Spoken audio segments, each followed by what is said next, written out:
Hi guys, it's me, ChazzaHD, and welcome to the weekend preview for this weekend's 2022 Sao Paulo Grand Prix, and welcome to the coverage on this channel for the Sao Paulo Grand Prix weekend. Great to be back in Brazil, and of course at this great racetrack of Interlagos, and yeah, I'm sure it's going to be a more exciting weekend than what we got in Mexico, where the race was, very disappointing there a couple of weeks ago. I've got to say, Mexico 2 weeks ago feels like it took place about 2 or 3 months ago, to be honest. I don't know if that's just me, because I've had a lot going on in my life in the last couple of weeks, but yeah, it feels like it was already a long time ago. Just want to say quickly, apologies that the stream has gone live, I think 15 minutes late. YouTube glitched out for some reason. I've had this issue before, and it's a rare glitch, I think, that does happen to other people as well, where you'll, on OBS, I'll click start streaming, as I normally do, and normally it'll say on the YouTube live dashboard, excellent connection, then I click go live in the top right corner, and then it connects up and the stream, starts for you guys.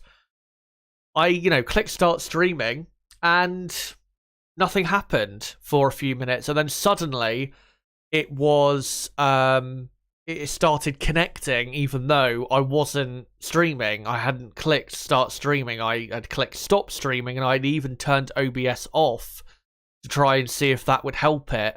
And then eventually everything reset itself, and then I started streaming just now, and thankfully it started working.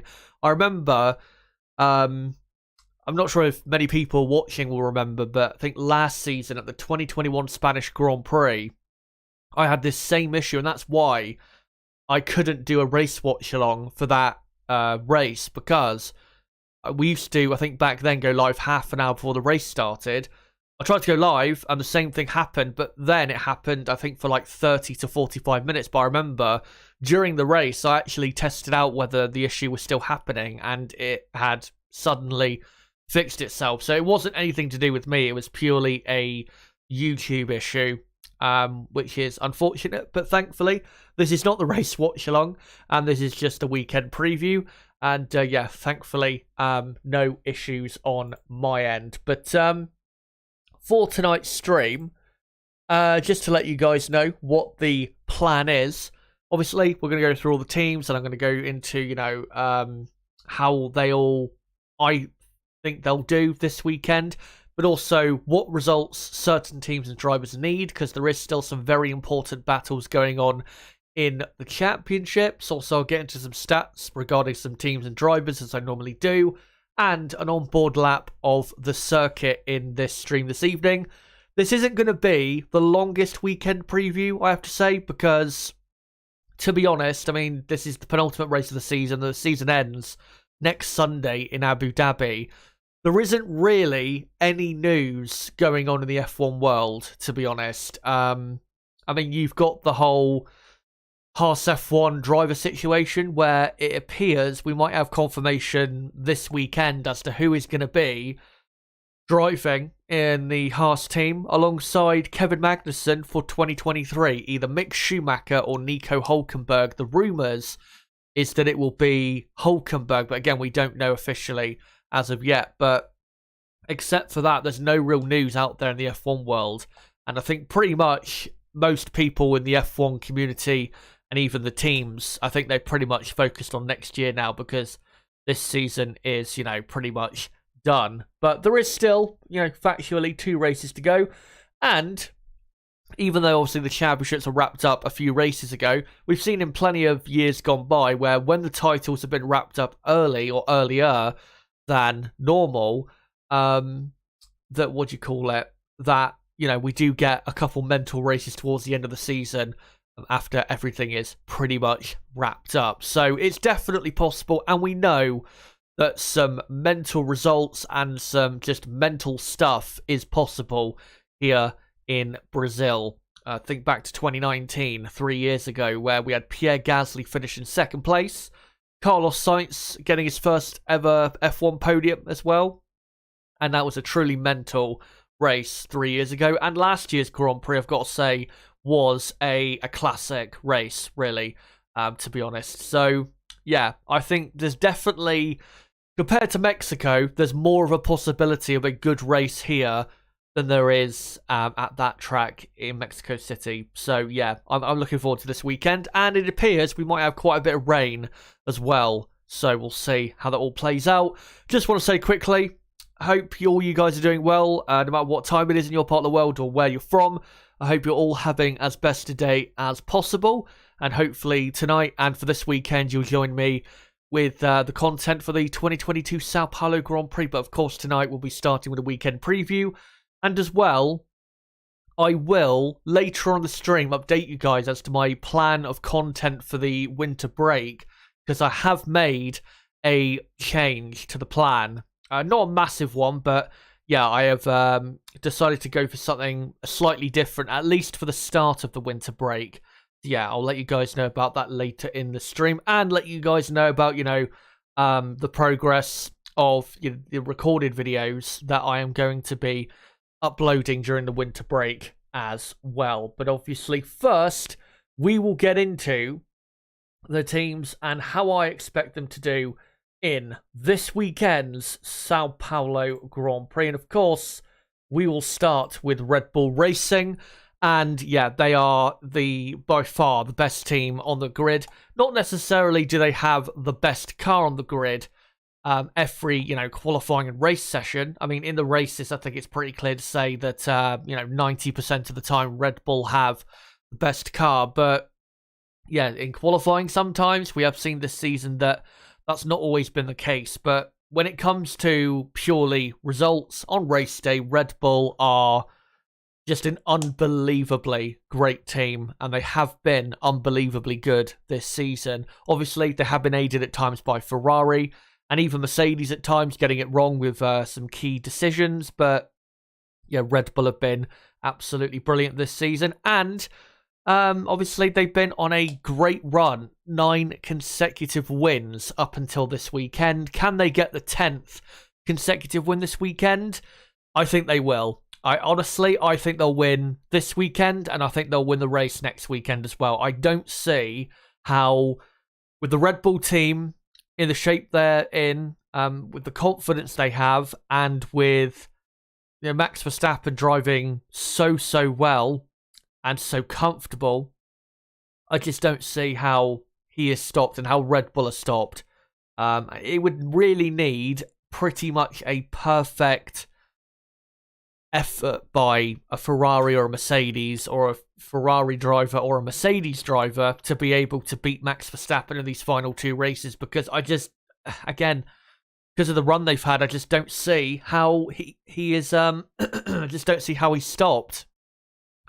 Max, obviously, in that last 9 races that Red Bull have won, Max Verstappen has won 8 of them, and obviously now has 14 wins for 2022, and that does, of course, break the record that was held jointly by Michael Schumacher and Sebastian Vettel of the most wins in an F1 season of 13.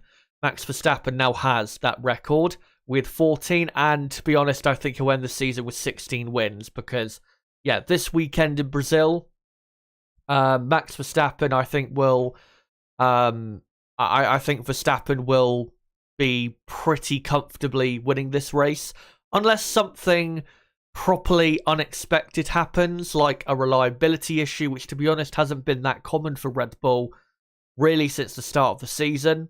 Or if we get a wet race and Verstappen somehow makes a mistake or gets crashed into, that could, obviously offer a different victor. But if Max Verstappen and Red Bull have no issues and are, absolutely fine, essentially, they will win the Grand Prix this weekend. I have no doubt about that whatsoever. Who finishes, 2nd, 3rd, 4th, 5th, 6th, and the rest, who knows exactly, but who wins this weekend? It's Max Verstappen. I'm not going to sit here and, sit on the fence and be like, oh, you never know, this could happen, this could happen. No, Max Verstappen is going to win the Grand Prix this weekend. Again, unless something surprising happens this weekend, which, even though, I don't mind Max Verstappen winning races, it would be nice if, we got a bit of a new winner, or a winner we haven't had for a few races this weekend, because it has been pretty dominant from Red Bull in the last few Grand Prix, and it is getting, or has been for a few races definitely, quite predictable as to what is going to happen on the race day. So yeah, it would be nice if we got something different happen. But yeah, looking at this weekend's Grand Prix, in my opinion, Max Verstappen wins the race pretty comfortably. Whether it's dry, wet, I just don't see how Verstappen doesn't win this weekend. Sergio Perez, it's hard to tell with Perez exactly where he'll be. And the reason that is because even though the Red Bull car in dry conditions will be the most suited car, I guess you could say, to this track, because the laps around here are very short and the gaps between all of the cars are a lot shorter than normal, other tracks such as, the Circuit of Americas, for example, that we went to 3 weeks ago. Even if you do have a faster car, if another driver, a better driver in a slightly slower car, puts in a great effort, that doesn't necessarily mean that the person with the faster car is going to end up ahead. So with Sergio Perez, I think he's probably going to end up third, I would say, this weekend, saying qualifying and probably the race as well. Well, actually, not probably the race as well. Probably second in the race, but that's only really if it's in the dry. I think if it's wet this weekend, I think it's going to be a lot trickier of a weekend for Sergio Perez, and even for Max Verstappen, even though I still think he'll, get pole position and win the race. It will still be for Verstappen a harder weekend if it does rain during, qualifying, the sprint race, and the race on Sunday as well, which I think the possibility of rain is actually quite high. I'll just have a quick check on the BBC weather app to just quickly see what the weather is looking like this weekend. But yeah, the only thing really that can stop, I would say, Sergio Perez from having a second place finish or better is if we do get some wet weather.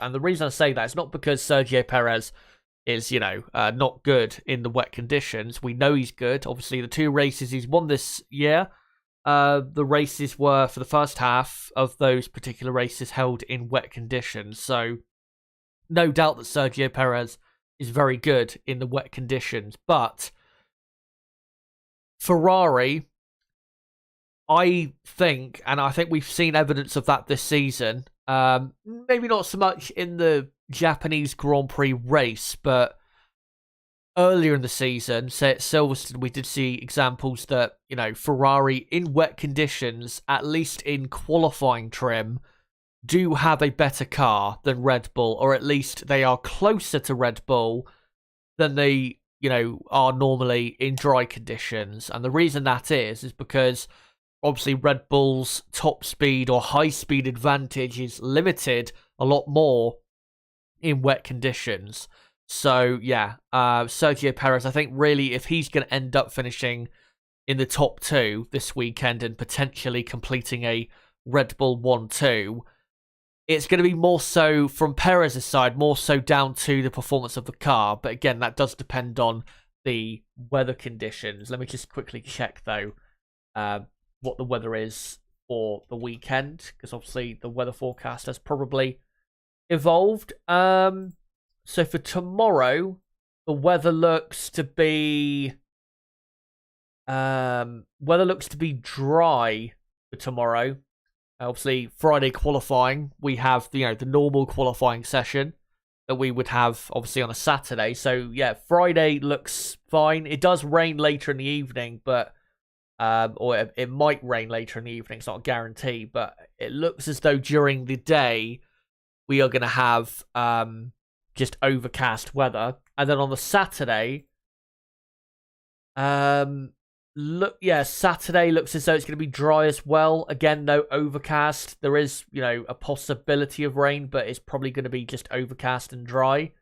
And then the Sunday, Sunday looks to be basically the same. So, yeah, overcast, I'd say for the weekend mostly, with the odd shower maybe here or there. But I don't think it's going to be, absolutely chucking it down all weekend or anything like that. But yeah, if it's dry, Sergio Perez, I think, will probably qualify in third, probably finish third in the sprint race, and then in the race on the Sunday, he'll finish in second position, completing a Red Bull 1-2.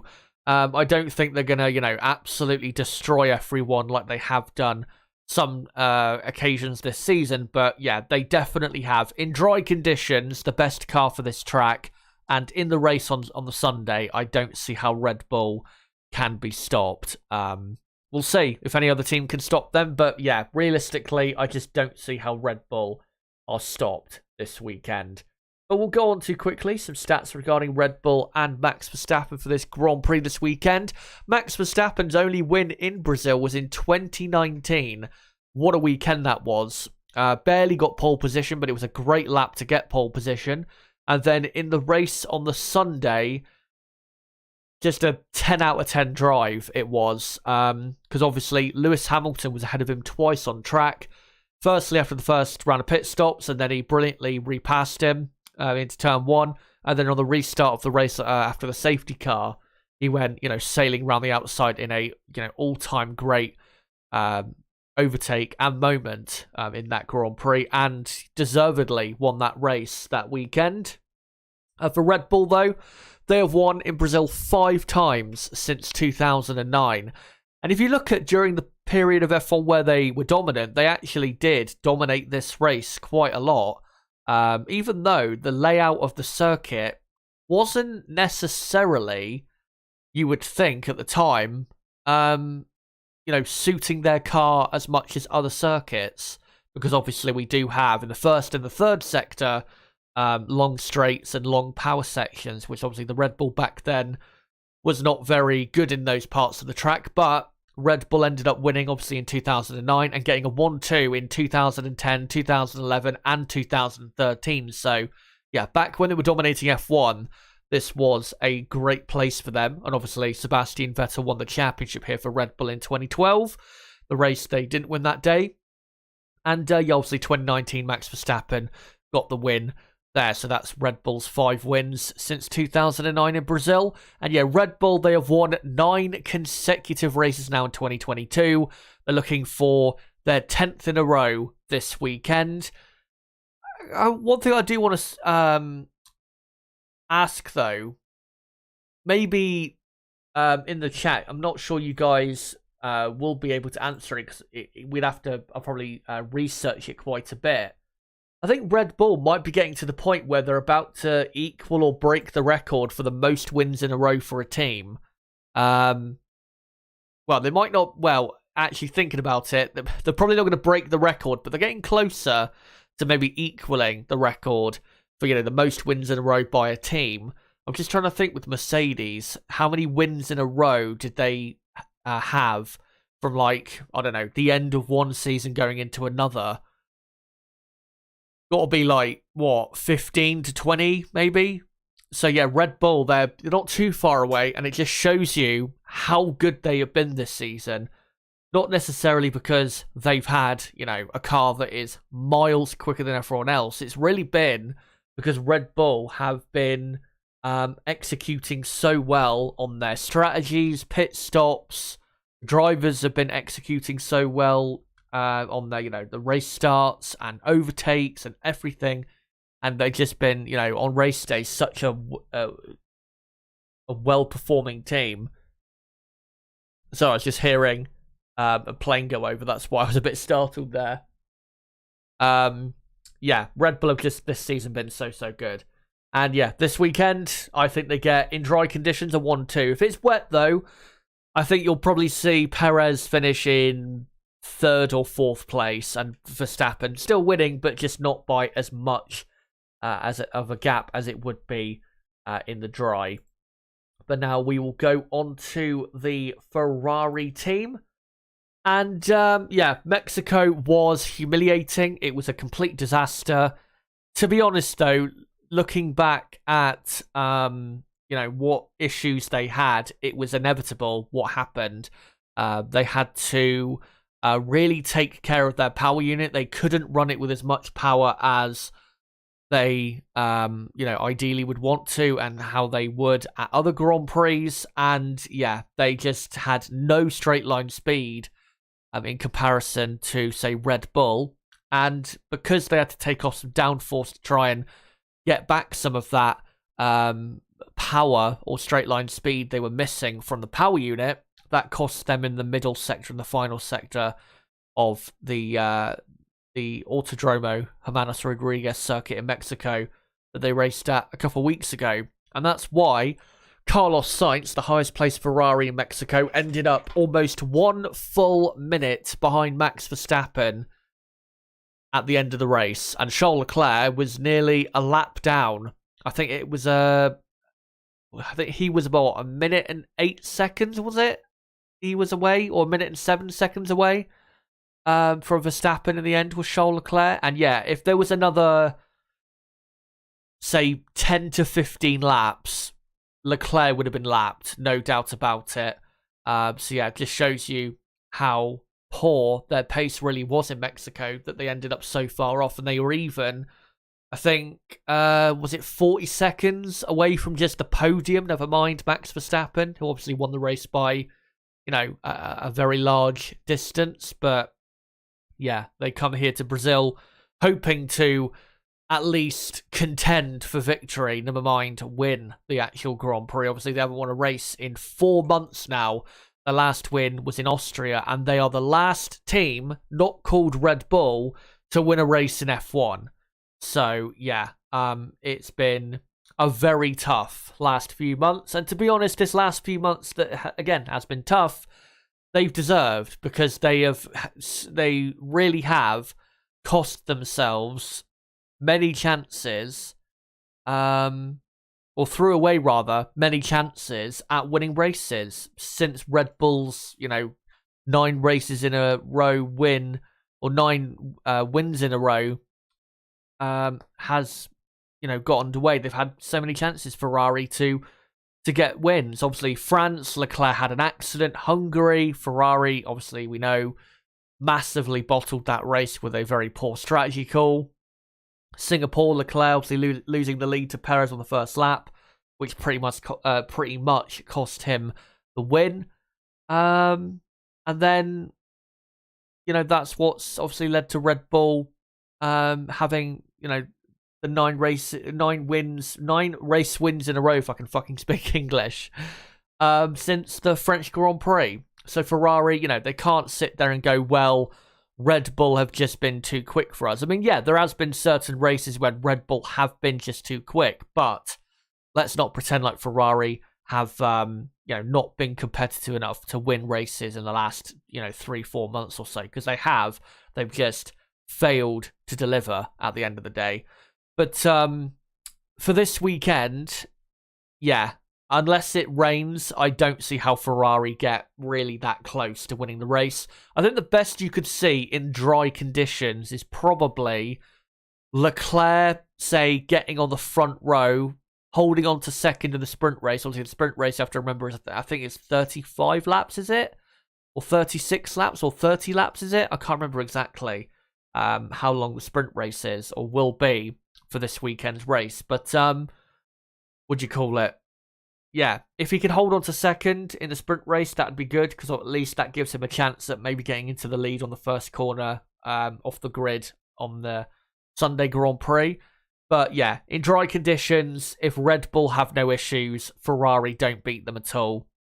And I think Red Bull, to be honest, have so much pace in hand over Ferrari around a track like this in dry conditions that Ferrari would do pretty well to stop Ferrari getting a 1-2 finish here. But yeah, I don't think they will stop Red Bull from having that. I think the best you're going to see from Ferrari this weekend is probably a third and fourth, third and fifth, something like that. I think that's probably the best you're going to see in the race. Again, in qualifying, say tomorrow on Friday, I think you could see them on the front row. But yeah, that's the best it's going to get for the Ferrari team. I think their best chance of victory is pretty clearly, before the end of the season, their best chance of victory is next weekend's final race of the season in Abu Dhabi, where that track definitely will suit their car a lot more, but it will still not suit their car enough, I don't think, to even win that Grand Prix. But, yeah, Ferrari, try as they might at the minute, and at this point of the season, whether they, get everything right or wrong doesn't really matter at the moment, because they just don't have the car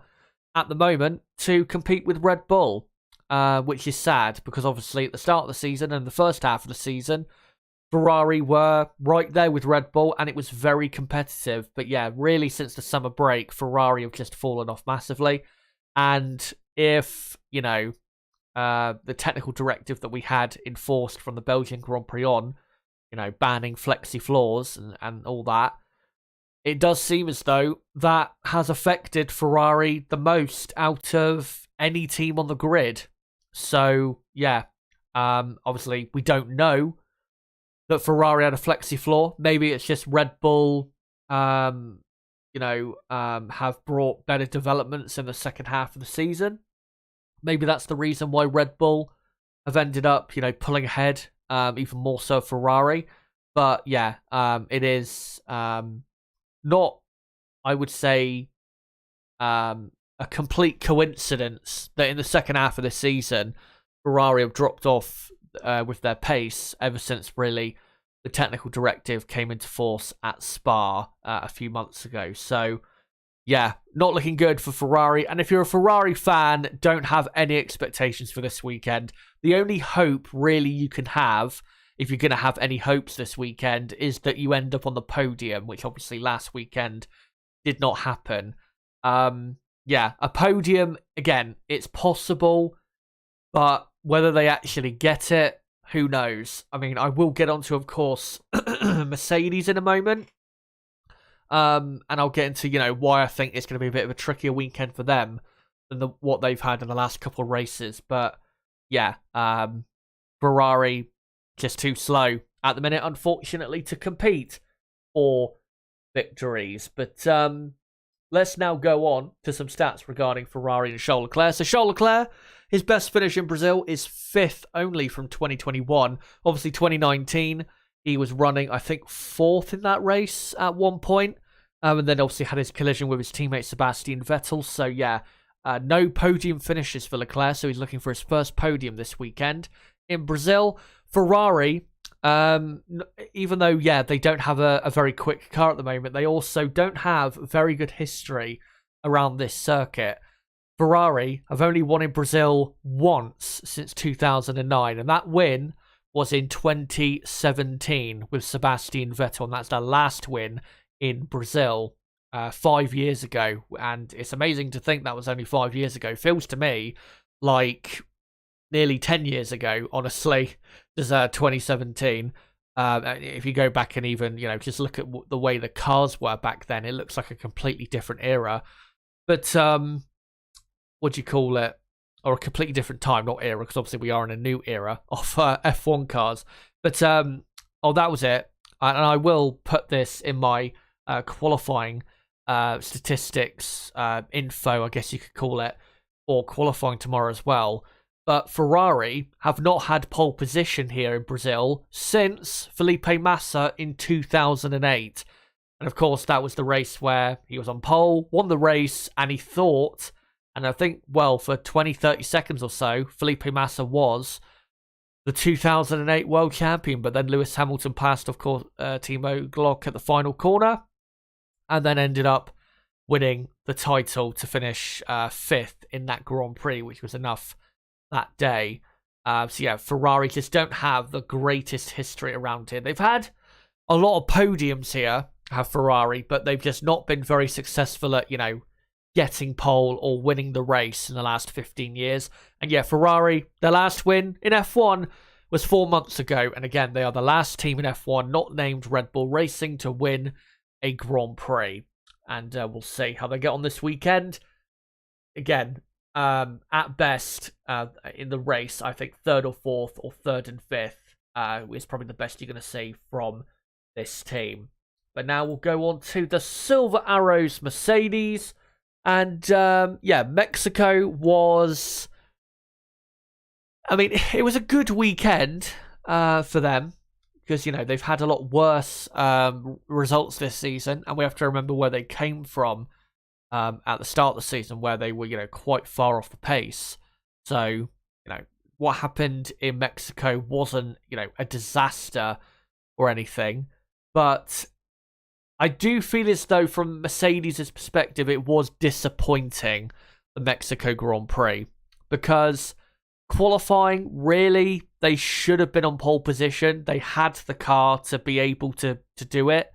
And this didn't happen for them. Because the drivers, definitely George Russell, just made critical mistakes at the very end of qualifying. And then in the race, things were going pretty well until the first and only pit stop for the two Red Bulls and the two Mercedes cars. And the Mercedes simply made a poor strategy call, which obviously benefited Red Bull, and Red Bull ended up winning with Max Verstappen by a country mile. But yeah, if they had put Hamilton on the medium compound tyres rather than the hard tyres, that race could have turned out a lot different. It really could have, because you have to remember, even though, yes, Hamilton had lost some time to Verstappen after Verstappen had made an earlier pit stop, Lewis was on when he came out of the pits from his pit stop. He was on, I think, like 4 or 5 lap fresher tyres. And if he was on mediums, then he could have probably, you know, caught up some of the time he lost, or all of the time he lost to Verstappen through the pit stop phase, because he was only, I think, 1.5 seconds behind Verstappen, or 2 seconds behind, before Verstappen's only pit stop in Mexico. So yeah, it could have been a lot different in Mexico than it turned out to be. Obviously, Verstappen did a great job. Red Bull did a great job. They got the strategy absolutely bang on. But if Mercedes had made the right call, then it could have been quite a bit harder, at least. And it could have been maybe Mercedes winning the Mexico City Grand Prix. But yeah, they just didn't get the tyre selection right, which is not the first time that they've done that this season.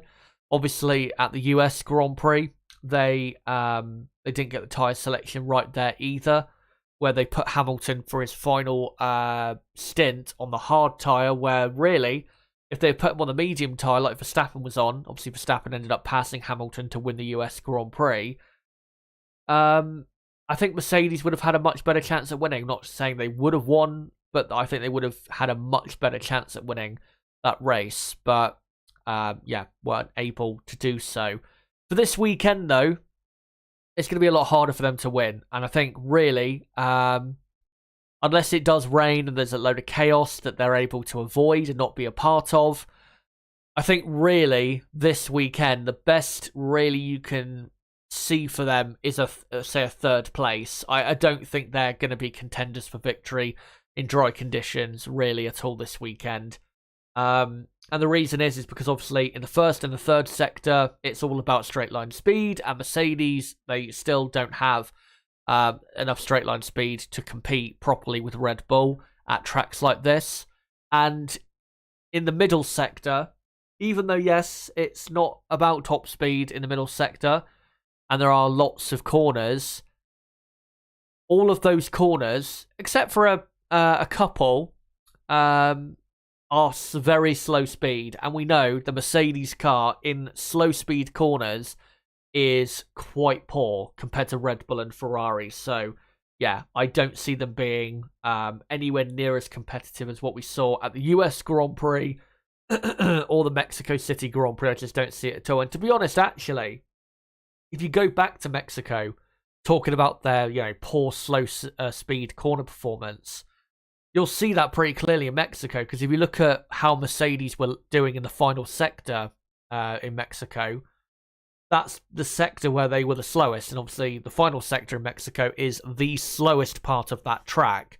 And we've seen many times this season in Monaco, for example, in Baku, in the slow corners there, they were giving up enormous amounts of time to Red Bull and Ferrari. So yeah, this is a pretty bad track for this type of car that they do have. So realistically, what I see is 5th and 6th for them in qualifying.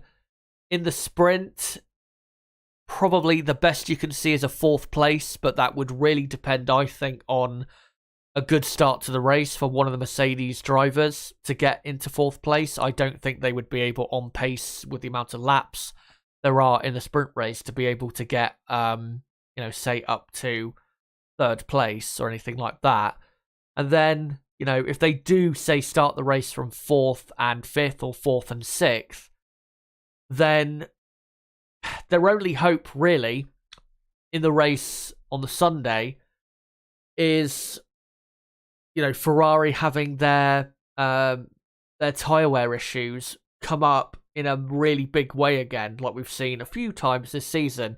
The thing is with Ferrari, we don't see it all the time with them. We know, obviously, they don't have as good a tyre wear as Red Bull do, but not every Grand Prix do Ferrari have, seriously bad tyre wear. Some races, it's okay. Some races, it's, definitely nowhere near good enough from them. So, yeah, we'll have to see what it's like this weekend. To be honest, the tyres don't really get that much of a pounding around this track, because the 1st and 3rd sector, again, it's all about power.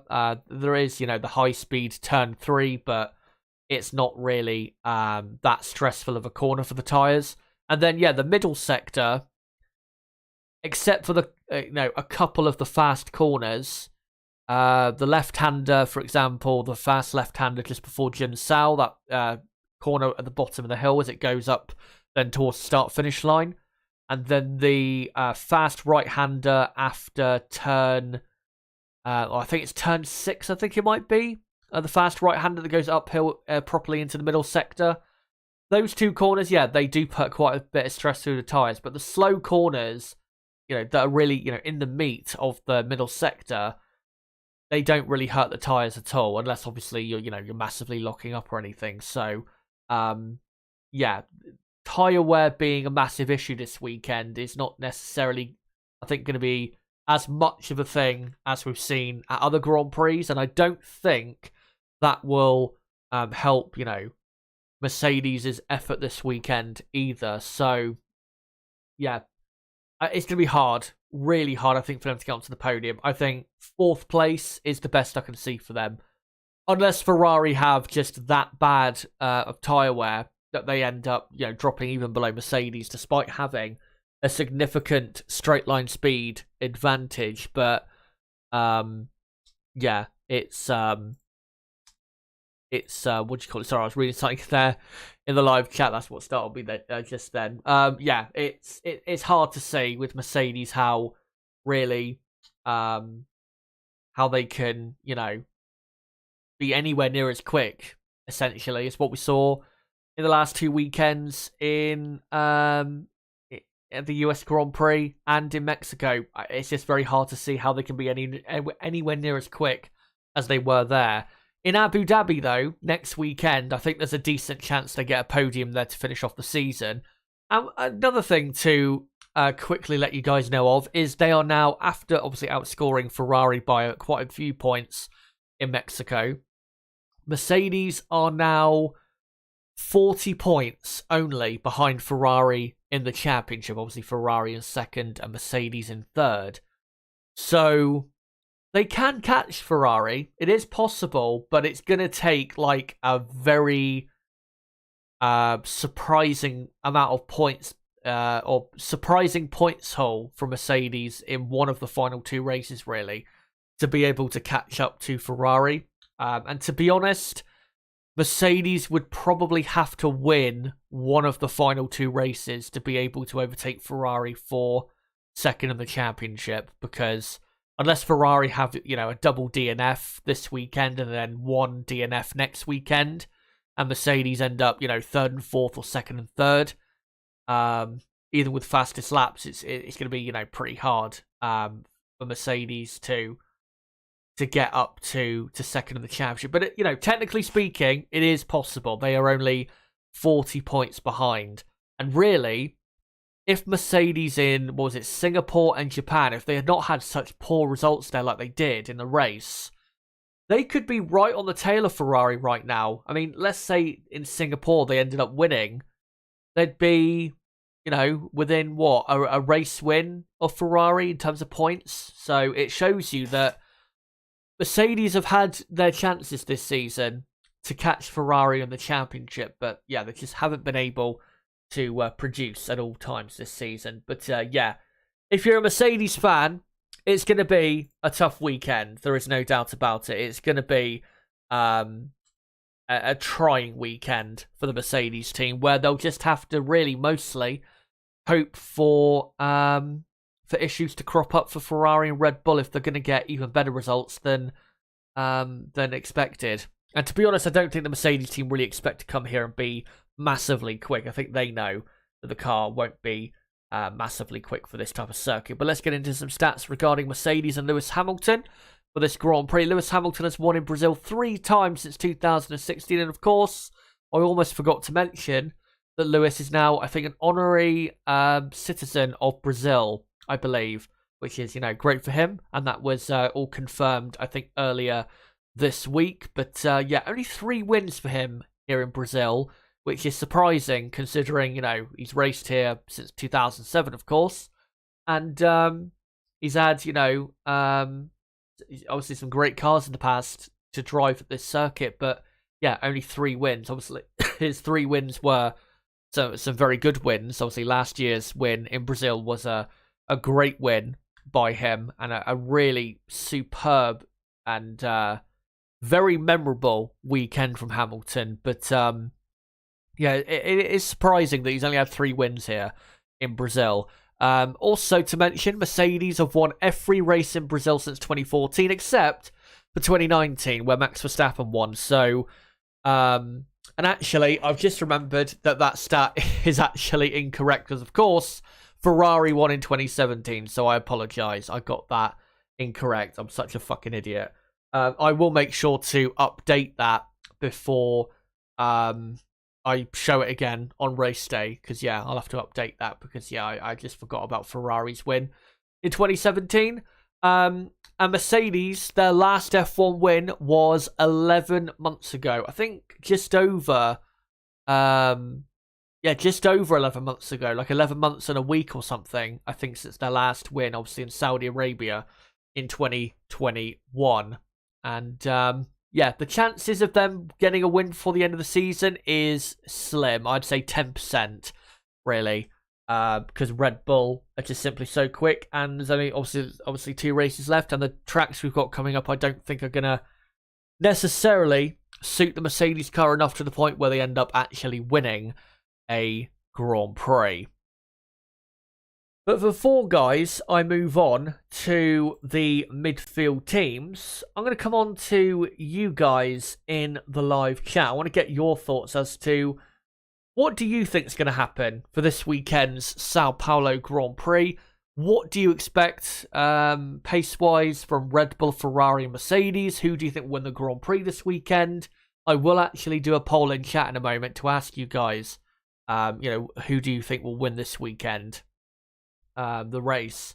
But yeah, let me know in the chat, who do you think will come out on top, and what are your general thoughts going into the weekend regarding the top teams? And I'll read out your comments in chat for the next few minutes, and then yeah, after I've done that, obviously I'll go into the midfield teams and into some other stuff as well. Just want to say, if you are new to the channel, don't forget to subscribe for more content like this, because of course we are live plenty of times this weekend. Tomorrow, I'll be live at 6 PM UK time, 1 hour before Friday qualifying begins for the qualifying watch-along. And then, obviously, we're doing an hour's build-up. And then at 7 PM UK time, qualifying begins. I'll be doing, obviously, or covering the session. And then for half an hour, at least, after the session finishes, I'll be reacting with you guys to what's happened in qualifying. Then on Saturday, I'll be going live at 5:30 PM UK time, 2 hours before the sprint race begins. Firstly, for the sprint race preview from 5:30 until 7 PM, and then from 7 PM UK time until 8 PM UK time will be the sprint race watch along. And then for, again, at least half an hour after the sprint race is finished, I'll be doing a reaction with you guys to the sprint. And then on Sunday, I'll be live at 4 PM UK time for the race watch along. The race preview, firstly, will be from 4 p.m. till 5:30 p.m. And then from 5:30 p.m. UK time till 8 p.m. will be the race watching. The race starts at 6 p.m. UK time. And then for about an hour, probably after the race finishes, I'll be reacting with you guys to the events of that Grand Prix. So make sure to join me for all of that content for this weekend. And yeah, if you are new to the channel, don't forget to subscribe. And for everyone watching right now, don't forget to smash the like button, obviously to help the channel grow. But one thing I am going to do quickly is I am going to add a poll quickly, asking you guys, who do you think will win this weekend? Who do you think will win in Brazil this weekend? I'll just quickly do the options. And the options are going to be Verstappen, Leclerc, Perez and Hamilton. I'll go for those 4 as the options. Can only go, unfortunately, for 4 options. I would go for 5. And yeah, there you go. So, there's the poll at the top of the chat. Who do you think will win in Brazil this weekend? Verstappen, Leclerc, Perez or Hamilton? Make sure to vote in that poll, and in a few minutes time, or at the end of me reading out all your comments, I will see what the results of that poll are. But yeah, make sure to keep the comments coming. And let me just read out some comments from the chat. Great to see you all, by the way. Hopefully you're all doing well. McLaren from race, it's hoping for a wet qualifying tomorrow to shake up the prospects of a different outcome this weekend. Would be nice if Lewis could sneak in a win somehow. It would be nice, yeah, if we got in some sort of different result this weekend. Even if it was a bit of a mixed up grid with maybe Max, you know, on the second row of the grid or something. Just so, you know, something different is happening. Rather than a lot of what we've had this weekend, this season, sorry.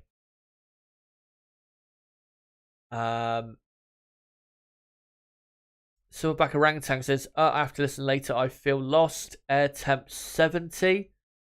Track temp, okay, really, it's a highway, but wow. Not sure where you're at in the world, but doesn't sound great.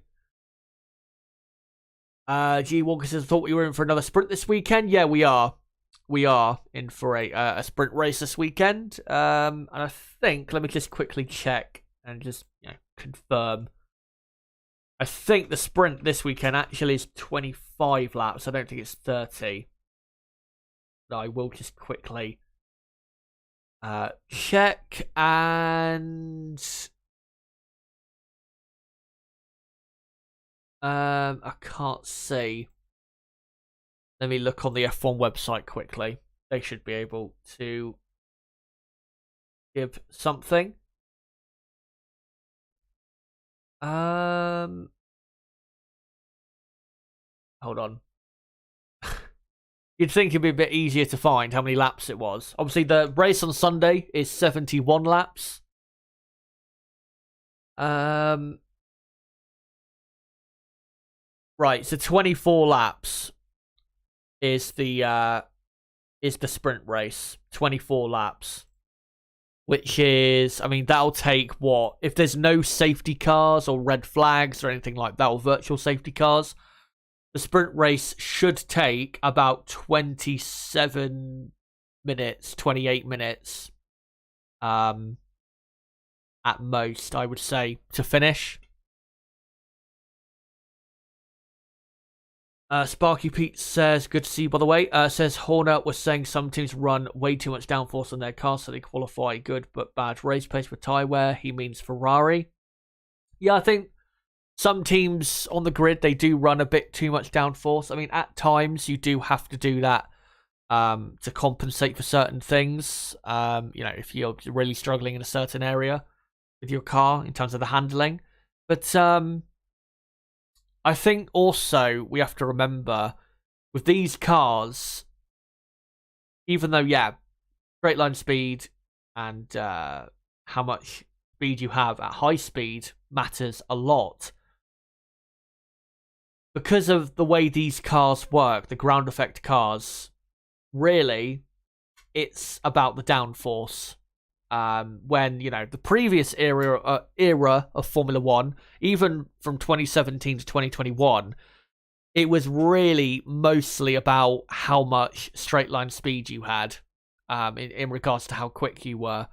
Because, and obviously, you had to have a very good downforce package and have a very good car handling wise to be able to win races and championships, of course. But the point I'm making is, if you didn't have a power unit up to scratch, it doesn't matter how good your car was aerodynamically, you wouldn't be good enough. I mean, look at Red Bull from 2014 to 2018, when they had the Renault power unit. Their car, on plenty of occasions, plenty of weekends, was easily good enough to win the race. But because they didn't have enough power, they just didn't have enough pace in the end to be able to be, right up there fighting for race wins all the time and the championship. So yeah, with the new era of Formula One, it's gone back really to how it used to be from 2009 to 2013, when really it was all about downforce. And if you go back and look at that era, the most successful teams were the teams that had the most downforce, really. And that's a big reason, obviously, why Ferrari, with the chances they had during that period of time, the reason why they failed to win the championships in those certain years is because their cars, they had a decent amount of downforce, but nowhere near enough compared to, say, Red Bull at the time to get the job done. So yeah, that's pretty much what it's gone back to. So it's not really a surprise that teams are a lot more focused on, packing on the downforce, because I think it's a lot more important now than it was, say 4 or 5 years ago. McLaren from races. Let's hope we can have a normal race weekend where there is no backbiting and bitching. Backbiting's an interesting word. By the team principals and drivers. Yeah, I to be honest, I'm getting pretty sick of all the toxicity in the F1 community. I mean, Twitter is, it's a cesspit for pretty much everything, but the F1 community, especially at the minute, is an absolute cesspit. It's really bad and really toxic. And I've even seen, I think, a journalist, I can't remember exactly what journalist it was, even putting out an article saying, maybe that, with the winter break coming up very soon, and the break between, the end of this season and the start of next season being, I think, slightly bigger than the one we had from 2021 to 2022, maybe that will calm things down. But to be honest, it won't. So yeah. I'm just seeing quickly, actually, on Twitter, Chris Medland just reporting that he says in his tweet, some were reporting Haas would make a driver announcement today, but it's not the case.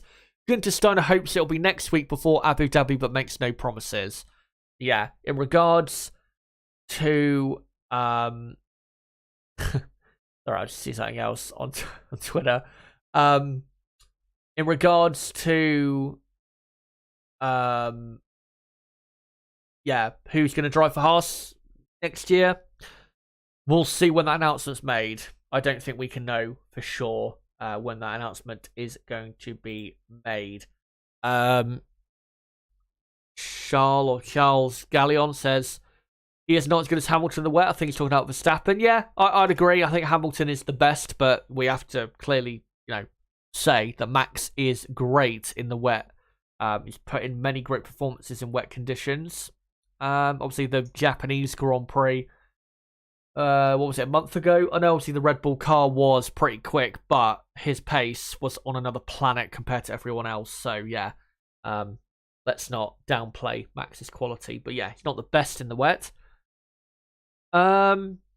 Eric says, was Brazil not the race last year where Max has his winning streak end? Well, he won the 2 races previous to last year's Sao Paulo Grand Prix in the US and Mexico, but he wasn't on a streak of wins.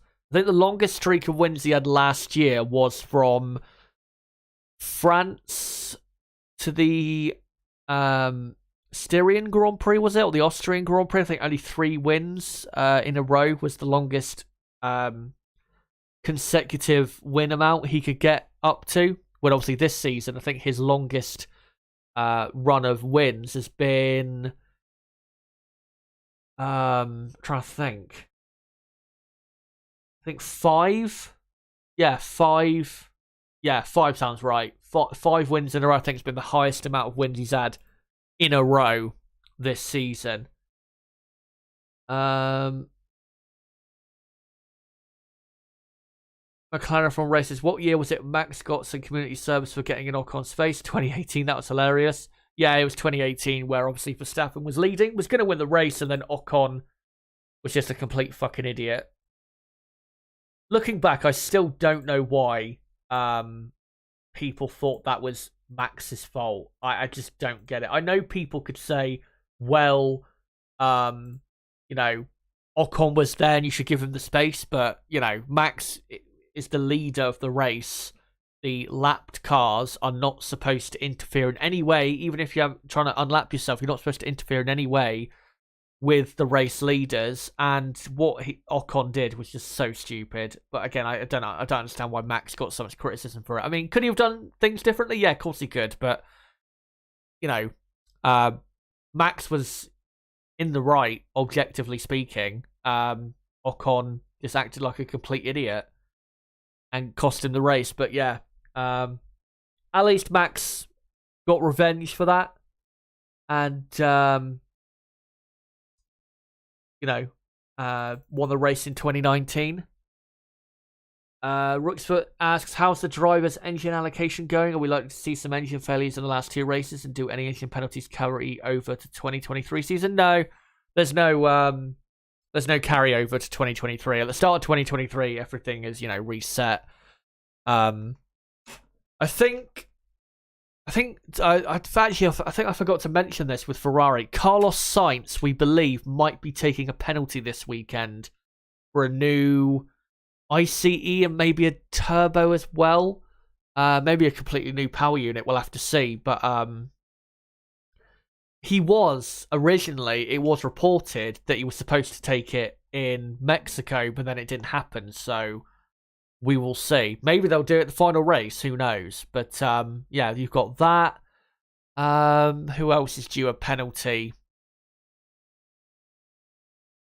I'm not sure, to be honest. Maybe an Alfa Romeo driver, because obviously Alfa Romeo have a lot of reliability problems this season, and they've been very unreliable with their car.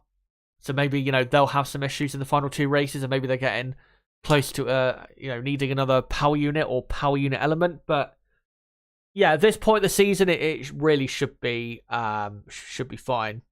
By the way, for anyone who has newly joined, make sure to vote in that poll at the top of the live chat. Who do you think will win in Brazil this weekend? Verstappen, Leclerc, Hamilton, or Perez? Let me know in that poll, and I will in a few minutes' time end the poll and see the results.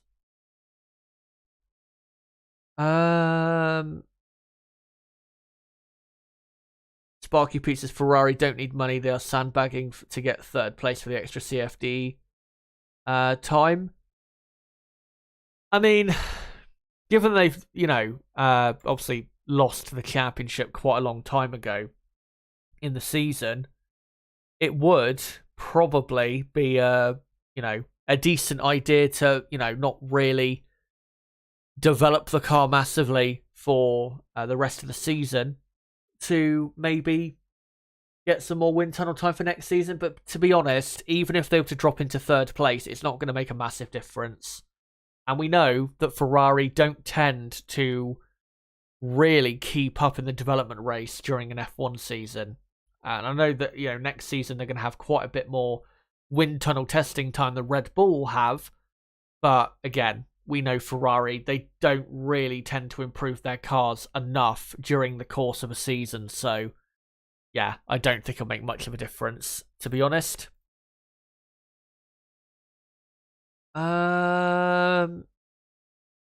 Jordan H says bad part of this week's race is the sprint race weekend. Charles Galleon, dude, are you a palm reader? You don't know what's going to happen with any certainty. Anything can happen. Well, no shit, Sherlock. What do you think I'm doing? These are predictions. Do you think I've time traveled to the future to see, what's happened and then time traveled back to tell you what's happened? Like, really? Do you honestly think that?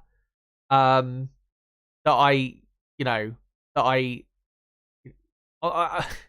what am I trying to say? Of course I know anything can happen, but we don't know what's, if mad things are going to happen. So I'm giving, my best predictions as to what I think is going to happen this weekend, which I think everyone does and everyone is entitled to. So I don't honestly understand what you're talking about. What do you want me to do? Sit here and just go, well, you never know what could happen. Max could end up finishing 10th. Like, what do you want me to say? I'm supposed to sit here and give my best predictions for what I think is going to happen this weekend, which most of the time I am correct.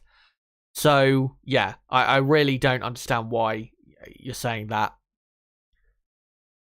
I mean, when anyone does a preview for a Grand Prix, nobody is expecting to be correct. I don't expect to be correct. I mean, I will be correct, I'm pretty sure, on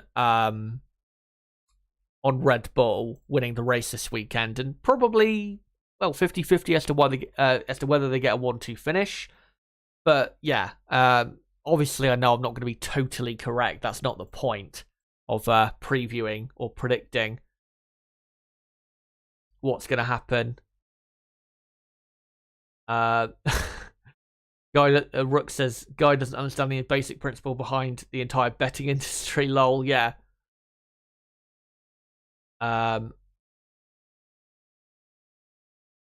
Wait, it's Nelson says, how do you think Verstappen performs? I think he'll be, at his absolute best. He'll be keen to get, another win. His 15th of the season. Amazing to think that if he was to win 16 races this season, that he'd have, I think, not just obviously the most wins in F1 history for a season, but he would have the highest winning percentage for a single season as well if he was to win this weekend and in Abu Dhabi as well. Because obviously when Michael Schumacher won 13 races in 2004, I think there was only 18 races that season. So, yeah. Or 18. Was it 18? It might have been 19, actually. I'm not sure exactly. But it wasn't 20 for sure. Charles Galleon, responding to Rook's football, I'll read it anyway, says, most people with any intelligence can go and see by stats. If I know with certainty who's going to place where, what's the point in watching the race? I don't really understand what you're saying with that. If I know with certainty who's going to place where, what's the point in watching? I mean, even though I say, Max Verstappen is going to win the race this weekend, in my opinion, doesn't mean that's 100% guarantee. I mean, given Verstappen and Red Bull's performance this season, I'd say it's probably a 90% chance of winning for them. But, if you look at every F1 race that's ever happened, there is not one F1 race ever where going in, you could be like, I don't know at all who could win this race or who is going to win. I mean, well, actually, thinking about it, maybe some races back in, 2012 and some wet races here or there, you could say, but 99 or 98% of the time, everybody has a general idea of who is going to have at least the best car and who is probably going to win. But it doesn't stop people, watching F1 and enjoying F1. Just because, we expect a certain driver to win, and most of us think a certain driver is going to win, doesn't mean it's going to be a boring race. Just because, just because a certain driver wins a race a lot, doesn't mean it's a boring Grand Prix, necessarily. Yeah, I really don't understand what you're saying, to be honest. It doesn't sound very intelligent, I have to say. Hello to Lab Gorilla, by the way. Good to see you in the chat.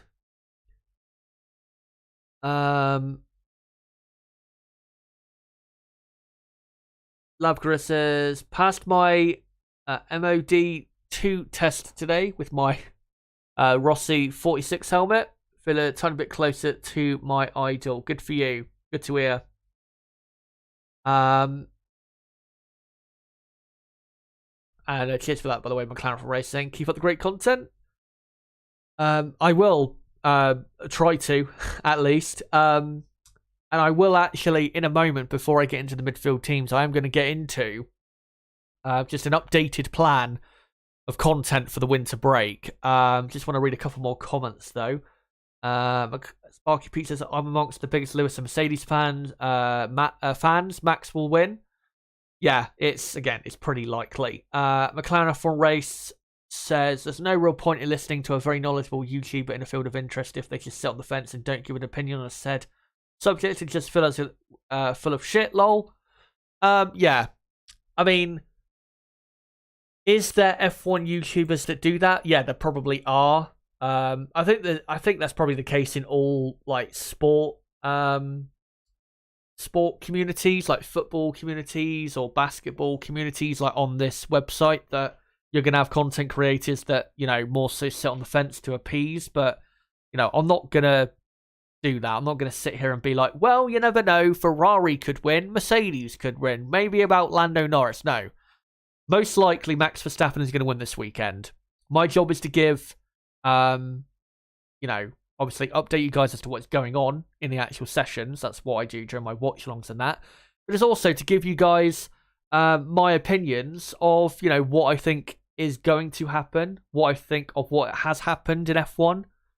And yeah, when it comes to a weekend preview, it's all really about what I think's going to happen in a Grand Prix. That's really what previews are. It's, you know, looking ahead to the weekend and, you know, pretty much saying, you know, who you think's going to end up the victors for the weekend and the more successful for the weekend. But yeah, that concept seems to be a bit too tough in 2022 for certain people. Prank says, I think Shazza has had better predictions than me this year and I picked Max every race. Yeah. To be honest, picking Max every race has not been that bad, obviously, but yeah. There has been, I think, a couple races this year where I've had like a totally correct, like, top 5 prediction for a race. So I've done pretty well this year. I just want to, though, end the poll that I put in the chat. Thank you guys for the votes, 27 votes. And the question was, who do you think will win in Brazil this weekend? You guys went with Max Verstappen as the number 1 option. Hamilton, second on 33%. Verstappen first, by the way, on 59%. And then Leclerc and Perez tied for third on 3%. So, yeah, Max Verstappen, the one you're going for. And yeah, the only driver, maybe you could argue, who could win this weekend or could possibly contend with Verstappen is probably Lewis Hamilton. But because Hamilton doesn't have the car really this weekend to compete, I think it's a bit too hard of an ask for him. But before we go on to the midfield teams and crack on with the rest of this stream, just want to quickly again get into my plan for the winter break, because I have I've changed a couple things as to what I'm going to be doing, but I've also got a bit more to announce, I guess you could say. So firstly, I did announce, I think, at the Mexico City Grand Prix weekend that I would be uploading 9 to 10 videos, recorded videos during the winter break. One of them I've got mostly finished, and I should be able to finish this video, maybe even in the next 24 hours or possibly next week. It really does depend on you know, the amount of time I've got on my hands to be able to do it. All it needs, this video, is a re-recording of some of the lines, and also the visuals need for quite a bit of the video need updating to, you know, what it's actually going to be for the video, rather than the basic thing, the basic edit, I guess you could call it, which I tend to do for my videos. So yeah, that video should come out. And that video, by the way, is a video about how Max Verstappen won the championship of 2022. It's not just me, though, stating, you know, this is how Verstappen won by just showing the races he won, and that's it. I will be giving in that video also my opinions as to what the key factors were for him winning the championship, and also giving a slight look ahead to 2023 as well. That video should be out and uploaded onto the channel probably a day or two after the final race in Abu Dhabi next weekend. And then the other 8 videos, I just want to quickly announce what those videos are. So there will be then, after that how Max won the title video, there will then be a 2-part mini series, I guess you could call it. Ferrari season review part 1, and then a Ferrari season review part 2. So yeah, those will be the next 2 videos, recorded videos, after my Verstappen how he won the championship video. And I'm hoping to get at least both of those parts out for the Ferrari season review out before Christmas. And then all the other videos I'm going to try and get out during the January and February, before obviously we get into the proper F1 season. The other videos are F1. Let me just hold on. Let me just make sure I've got this all correct. Yeah. So yeah, the other videos I've got planned is a video on how F1 are massive hypocrites on social issues and where they hold races and all of that, and it's going to be a bit of a a Liberty Media FOM rant, I guess you could say. Then there'll be another video on F1's American obsession, which is not necessarily going to be a bad video. It's not going to be a video of me, ripping F1 to shreds and racing in America. It's going to be a bit more of a,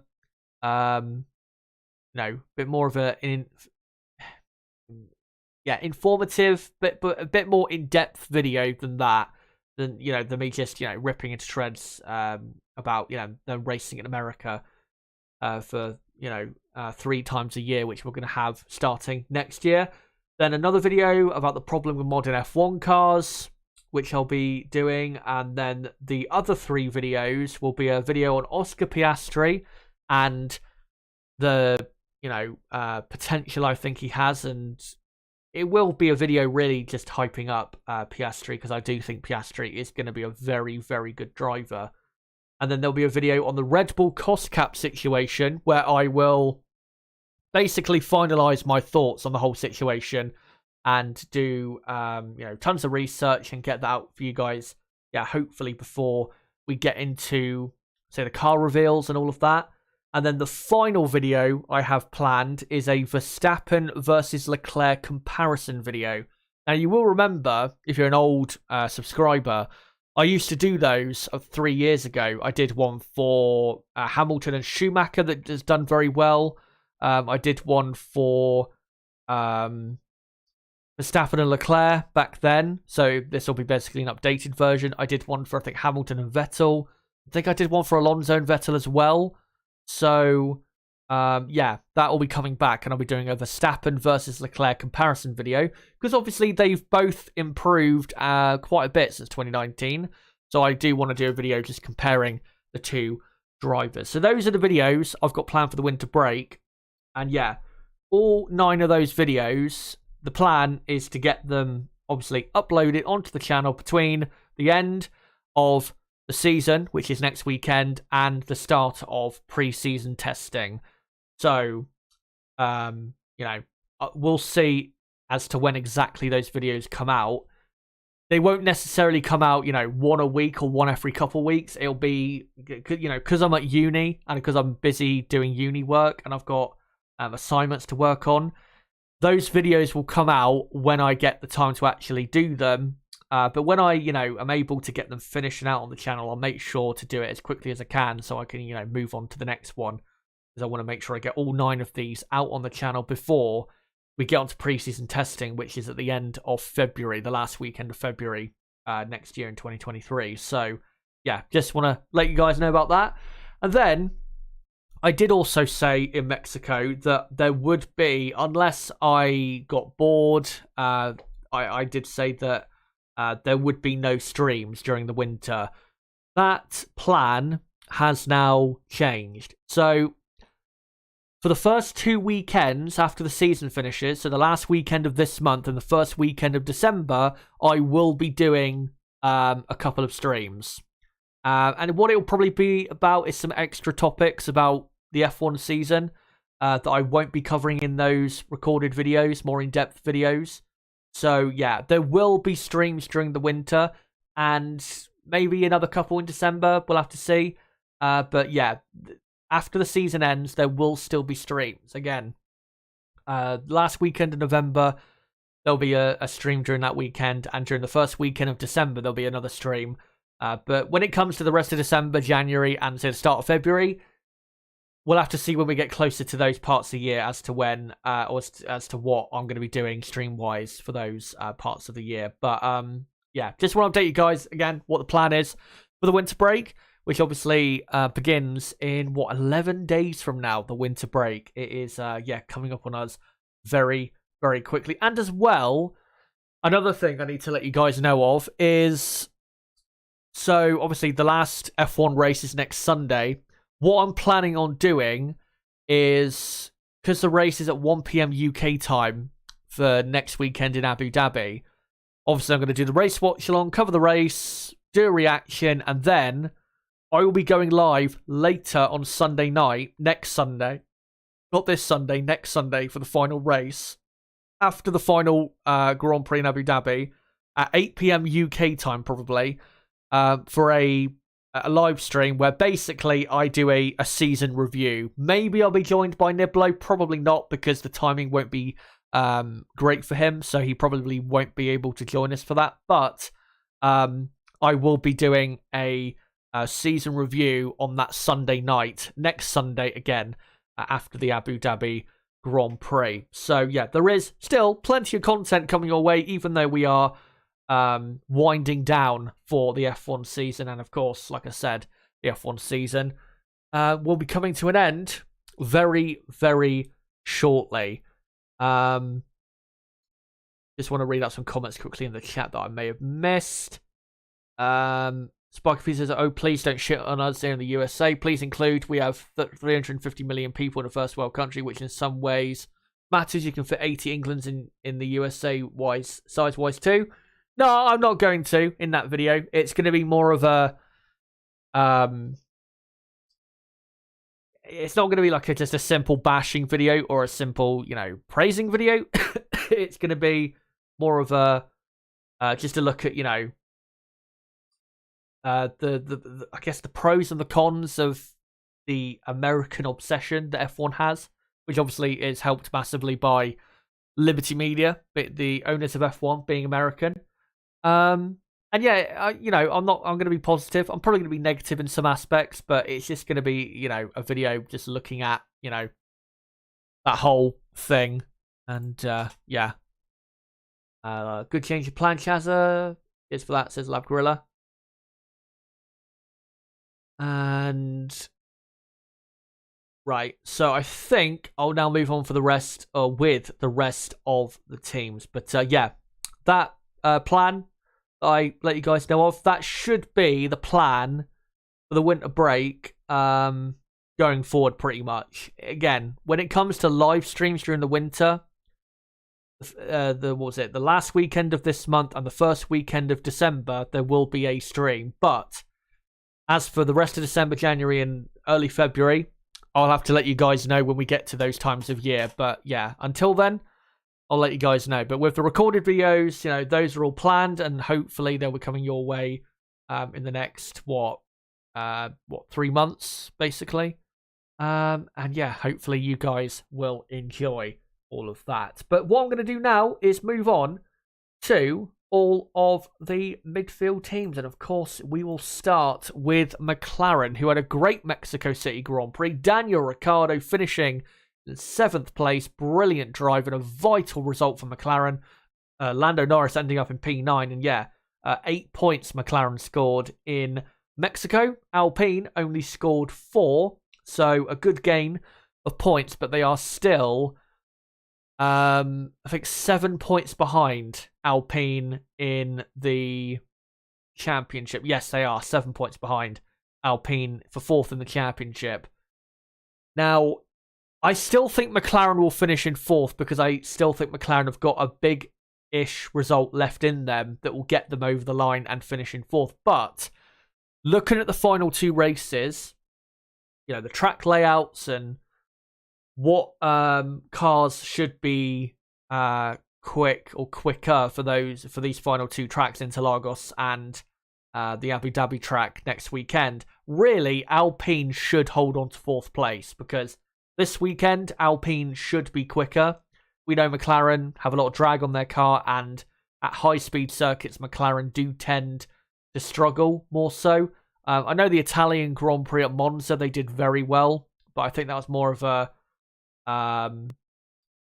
an outlier rather than anything, consistent. I think we have seen most times this season that at high-speed tracks, McLaren have struggled quite a bit. But for this weekend, I think from McLaren's perspective, it's going to be a struggle because they're not going to have as quick of a car compared to Alpine. And as well, teams like AlphaTauri are going to probably cause problems for them as well this weekend because AlphaTauri, we know, pretty quick around high-speed circuits. And Pierre Gasly, who is very close, as I'll get onto later, to a race ban, which, I'll let you guys know more about that later on.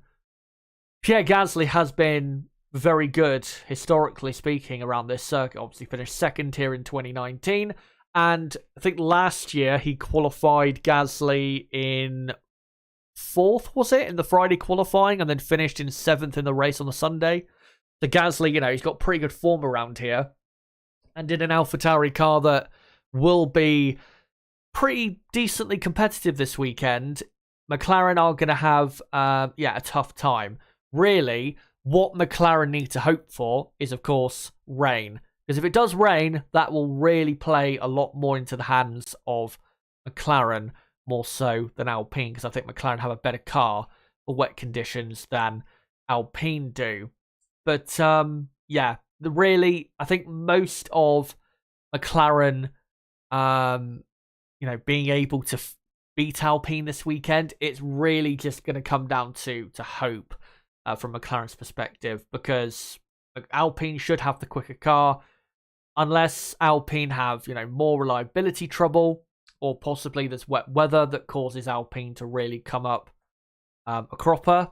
McLaren are going to struggle quite a bit more than they did in Mexico and the previous Grand Prix at the Circuit of Americas as well. So, McLaren, if they can just try and get at least one car into the points this weekend, which I think is possible, I don't think a double points finish is likely with the car they have this weekend. Even if Daniel Ricciardo was, performing as he was a couple of years ago, I still don't think a double points finish around this track would be possible or realistic with McLaren, with the car they have. So, they just need to get a couple points at least from this Grand Prix, and then just hope that Alpine, as they've had many times this season, and we'll go on to them now, have another race where they don't quite deliver on their promise. And this picture is a very good picture to illustrate that, because they were running 7th and 8th in Mexico,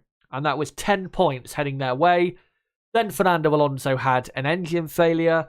Esteban Ocon ended up getting overtaken by Daniel Ricciardo, and Ricciardo ended up building a 10-second gap, because obviously Ricciardo had a 10-second penalty, so that he ended up staying in P7. So, it went from 10 points for Alpine to just 4 points, and ending up being outscored by McLaren. Really, if Alpine had finished 7th and 8th in Mexico, 2 weeks ago in Mexico, that probably would have been them wrapping up that battle, because if they had scored 10 points and McLaren only scored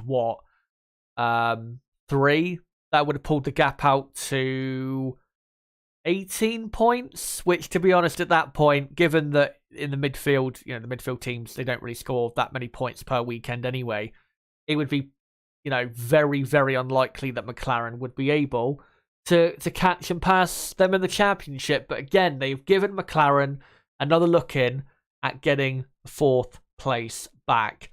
And like I said, I think McLaren will still get fourth because I think they will get the results needed somehow, some way in the end. Because I think Alpine will, they're just not very reliable. Alpine, obviously with their power unit, but they're just not a very reliable team at delivering the results they should on a Sunday. Because a lot of times this season they should have had a lot more points than they actually ended up getting, and arguably even a podium finish earlier in the season that they could have got in Australia with Fernando Alonso had it not been for reliability issues with the Alpine car.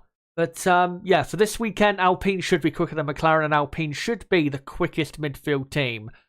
And if they do end up, after, Friday qualifying and the sprint, if they are 7th and 8th on the grid, no excuses for them from that point on. They have to go and get, really, 7th and 8th or 6th and 7th from the race if there's any retirements, of course, from the top 6 drivers. Obviously, going to be Red Bull, Ferrari, and Mercedes for the top 6 drivers there, and the top 3 teams. So, yeah, Alpine, no excuses really this weekend. But definitely, if going into the race they have like a 4th row lockout, or even if they're like 6th and 7th on the grid, there is absolutely no excuses for them to not get at least 10 points from that Grand Prix then. So, yeah, it is a critical weekend for Alpine, and obviously McLaren as well. And, of course, we need to remember that you do score points in the sprint. So if Alpine do finish 7th and 8th, which I think is likely to happen, if that does happen for them in the sprint, that's 3 points for them. And that'd pull the gap out to 10 points. Which might be, just a bit too much for McLaren to handle in these final 2 races. But that will only be the case if Alpine don't have any more major fuck-ups in the final 2 races of this season. But like I said, Alpine really should hold on to 4th. But whether they actually do or not, who knows? Now we'll go on to Alfa Romeo. Great weekend they had in Mexico. Valtteri Bottas ended up in the top 6 in qualifying and just about grabbed a point in the end for the team. And it was a vital point because Aston Martin ended up having a poor weekend and were going pointless. And Alfa Romeo got that point. That meant they pulled away, obviously, by a point. And they are now 4 points clear of Aston Martin with 2 races to go.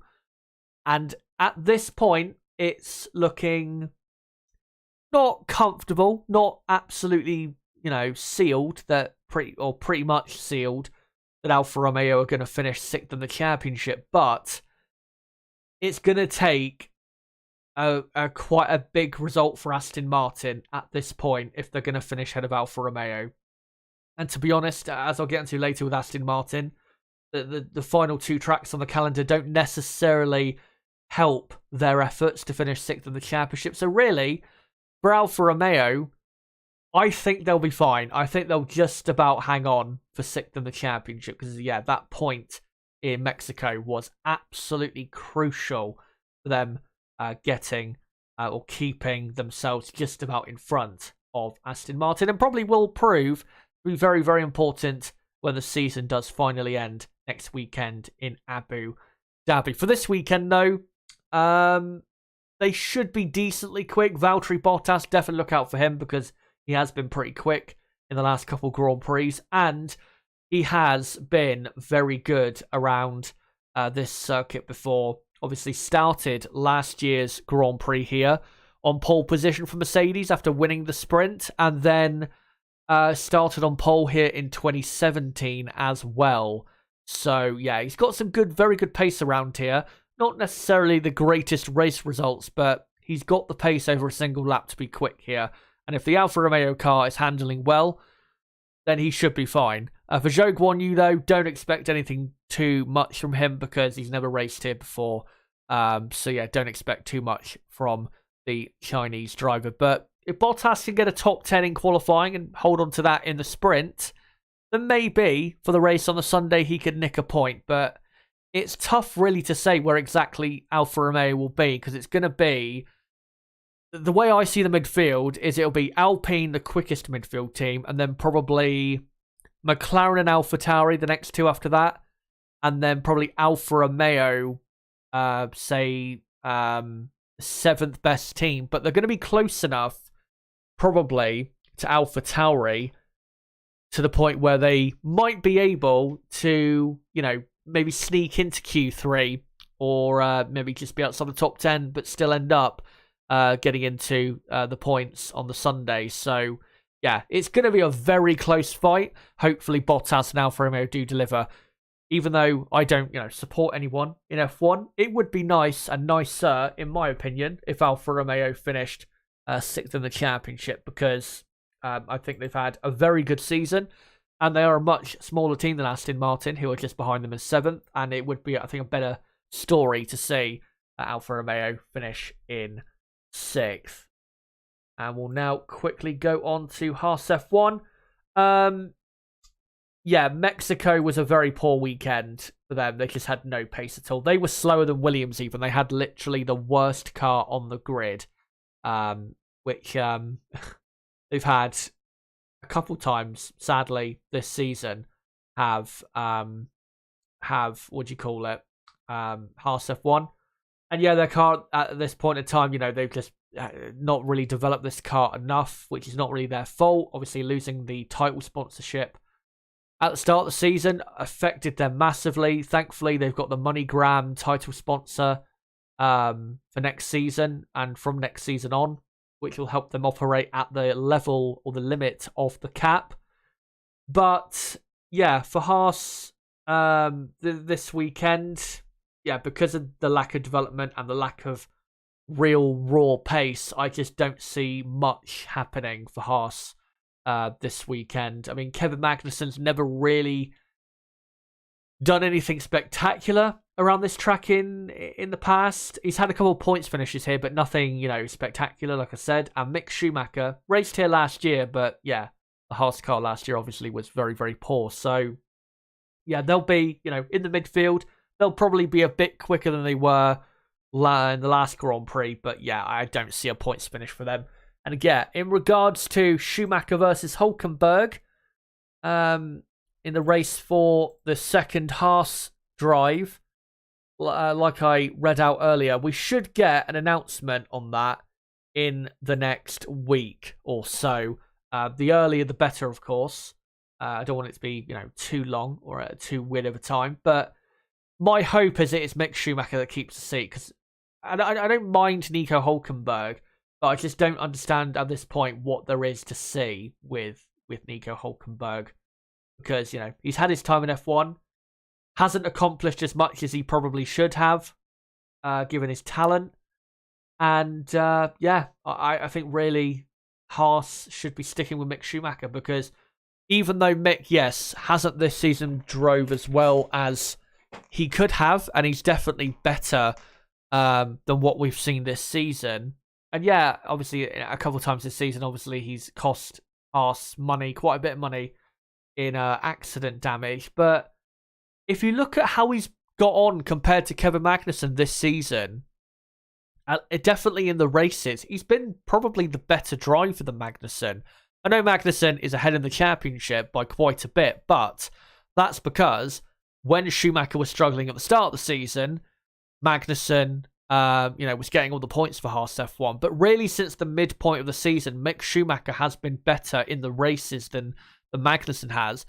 The problem is, the car has got a lot slower in the second half of the season. If it was as fast as it was at the start of the season, where they were like the, 5th best, or 5th quickest car, I think they were at the start of the season, probably, you could say, then Mick would have scored points probably a few times in the second half of this season. But, it's not really his fault. But, yeah, we'll see how that all, shakes out. But I hope Mick keeps the seat. Because I reckon with another year at Haas and, with them getting the new title sponsor that will give them the ability to develop their car more and for longer, I think Mick could benefit from that next season and have a good season in 2023. But, yeah, we'll see. According to the reports, it's looking likely that Nico Hülkenberg is probably going to have the seat for 2023, which, doesn't really fill me with too much joy. I don't hate the guy. He's a good driver, but, it's really what do you call it? It's really, at this point, it's not really interesting with Hulkenberg, to see how he can do, because we know really what he is as a driver. He's a driver that, has good talent, very good midfield driver. He has very good talent. No one's denying that. But when it comes to producing in key moments, Hulkenberg is not the man. So if that's what Haas F1 are looking for, then really they should not be going for Hulkenberg. But yeah, we'll see what happens with the whole announcement. For AlphaTauri, I think they're going to be decently quick this weekend. They've actually been in the last few races pretty good. They almost scored a point in Mexico. Gasly was only, I think, a second or so away from Bottas in the end. And Tsunoda was running in 11th place for a while. And Tsunoda, I've got to say, driving pretty well at the moment. And then US Grand Prix, Tsunoda finishing the points. Japan, I think Tsunoda got into Q3 there. Singapore, both AlphaTauris were in Q3 there. So last few races, like I said, they've been good for AlphaTauri. They've been a lot more like they were, say, last season or even in 2020, where they were regularly, fighting in the top 10. And I think this weekend, because they've got a car that is similar to the Red Bull, car obviously their sister team, in how it's, so quick in a straight line, should help them this weekend. And like I said, with Pierre Gasly earlier, Pierre Gasly, pretty good around this circuit. But Gasly is only, I believe, 2 penalty points away from a 1-race ban. Now, to be honest, and by the way, if you're wondering when some of his points begin to clear, it's not until May 2023, so he's going to have to really be careful. But to be honest, if he was going to get a race ban, it's probably better that he gets banned for next weekend's race in Abu Dhabi, because then it's, absolutely cleared up all of that, all of those points then. But obviously, we don't want drivers getting a race ban. And to be honest, Gasly, I think mostly, at least, you'd say deserves to get penalty points. He's not been that great this season, and he has at times been a bit clumsy with his own driving. So yeah, I don't think it's massively undeserved or anything. But yeah, he does need to watch out, does Pierre, because if he doesn't want a race ban, especially with AlphaTauri in a very close fight with Haas F1 in the championship, as they're both fighting for 8th place. Haas only 1 point ahead. AlphaTauri, I still think will get ahead of Haas before the end of the season. But if Gasly gets a race ban for Abu Dhabi, then yeah, that would really hurt their chances quite a bit. But yeah, AlphaTauri, watch out for them this weekend. They are a bit quicker at this point of the season, and again, this circuit should suit them a bit more than previous races. For Aston Martin, Mexico was surprisingly poor and really a massive missed opportunity, because after the pace we saw at the US Grand Prix, we honestly expected Aston Martin to be one of the quickest midfield teams in Mexico, but their pace was very poor. And the reason is because their car, handling wise, was very bad. The braking was very poor for them, and just the handling of the car was very a lot poorer than what we saw at the US Grand Prix the week before. So yeah, very disappointing from Aston Martin, because that really was a big chance, that race in Mexico, to get ahead of Alfa Romeo in the championship, because Aston Martin, the momentum is still pretty much on their side. So yeah, they really needed to utilize that, but they didn't really. And for this weekend, because they didn't take advantage in Mexico, this weekend, I don't think they're going to have the greatest Grand Prix. We know that this car is the slowest car in a straight line. We've seen that all season long. They're always at the bottom of the speed traps, and that is going to hurt them a lot at this track. Wouldn't be surprised at all if both cars get knocked down Q1, because that car is just, very slow in a straight line.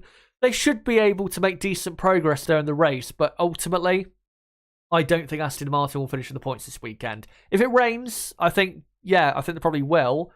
Say with Sebastian Vettel grabbing a couple points, but in the dry, I think they're just going to be too slow, unfortunately. Again, they'll be quicker on race day, but in qualifying trim, it's just, I don't think, really possible for them to be anywhere near teams like, McLaren, Alpine, AlphaTauri, and other teams as well. So, yeah. If you're an Aston Martin fan or a Sebastian Vettel fan, of course, Sebastian Vettel, this is his penultimate race of his F1 career. Don't expect too much. If he does get a point, Vettel or Aston Martin, then that would be a superb job well done. And finally, is Williams. Alex Albon, I've got to say, was very good in Mexico. Almost grabbed a point. He was only a couple seconds away from grabbing a point in Mexico, despite Williams being quite a bit slower in that race weekend than they were in other race weekends this season where they've, grabbed points.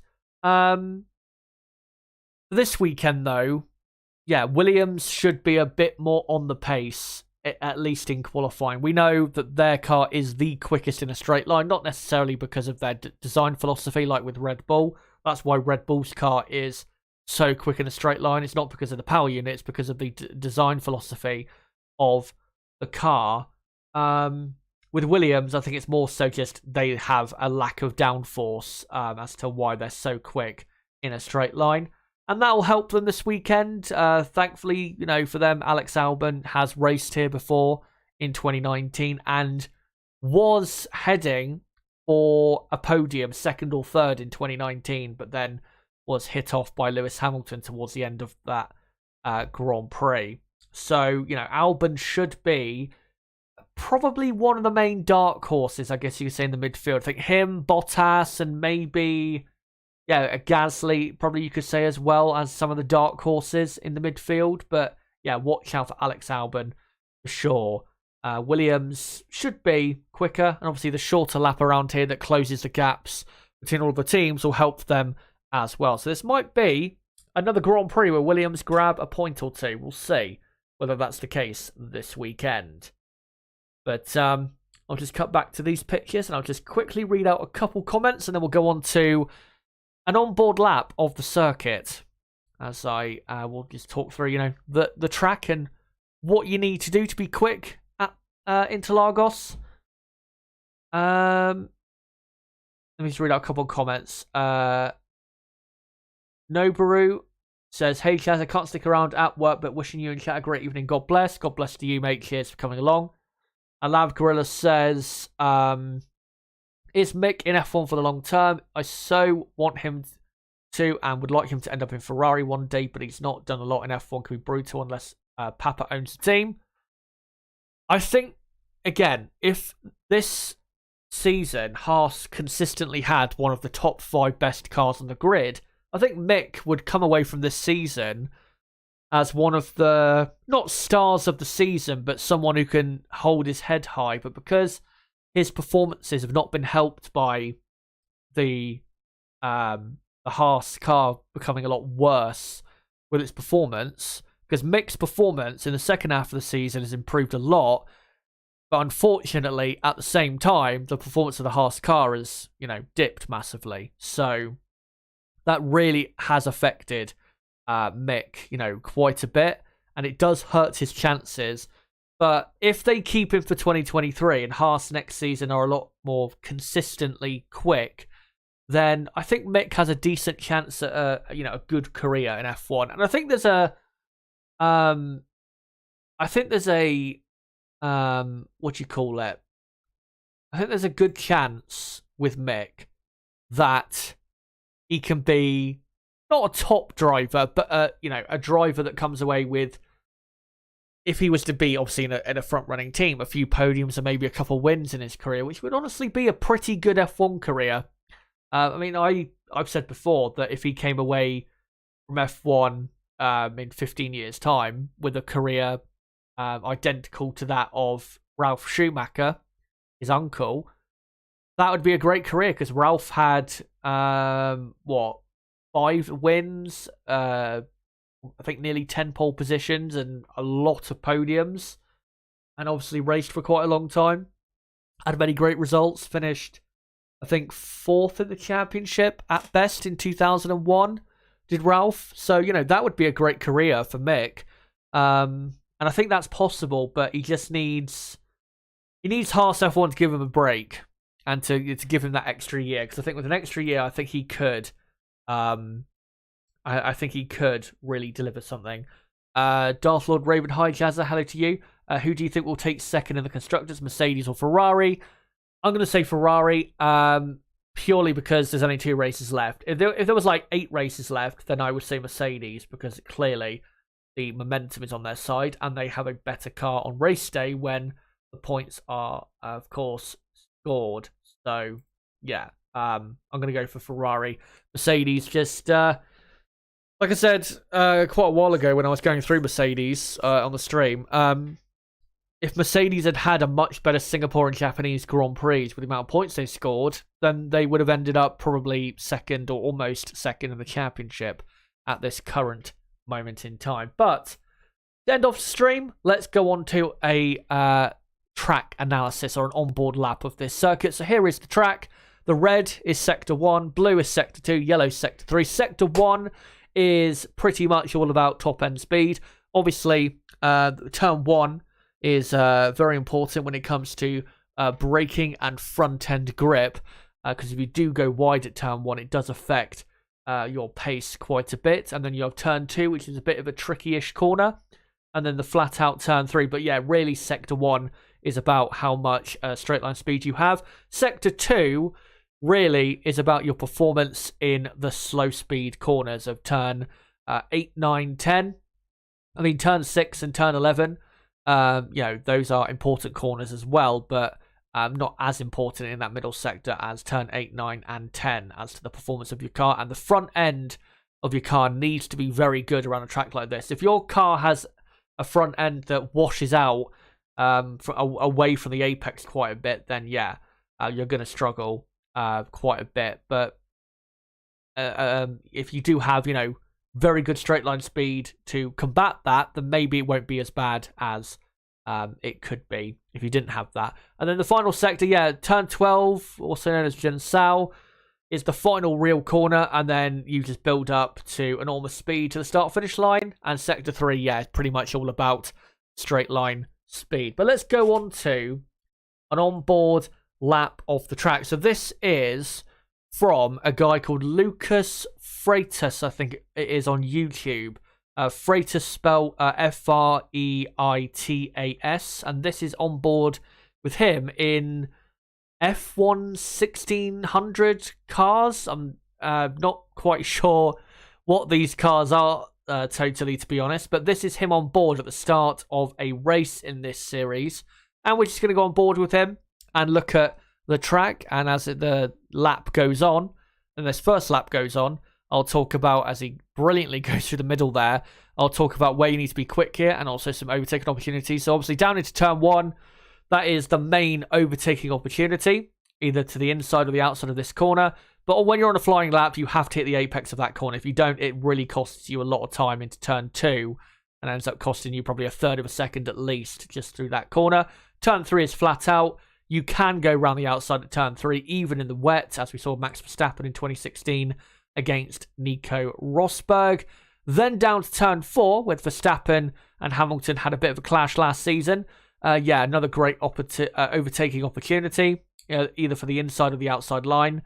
And for this corner, obviously hit the apex, important, but it's more about the exit speed. You need to carry as much exit speed really as you can get away with on the exit of Turn 4. Now to Turn 6, and for this corner, obviously he's taking more of an inside line as he's trying to duck his way underneath cars there, brilliantly as he does. The rear end of your car's got to be very much in check if you're going to have good grip through there. Now coming into the slow corners of Turn 9, or Turn 8, 9, and 10, I think it is. And you have to have a good front end here, because if you don't, it's going to be a proper struggle through here as he makes his way up the inside here. Obviously, that's where Hamilton clashed with Alex Albon in 2019, and that's the move he tried to do in 2019, but it just wasn't able to be done. And then coming up here to the final proper corner of Jinsao, the exit of this corner really is what's important. You don't necessarily have to really, hit the apex. It's more about the exit you get. If you get a poor exit and you're ahead of another car close behind, you're going to be in serious trouble. And then you build up speed and build up the hill to the start-finish line to begin another lap.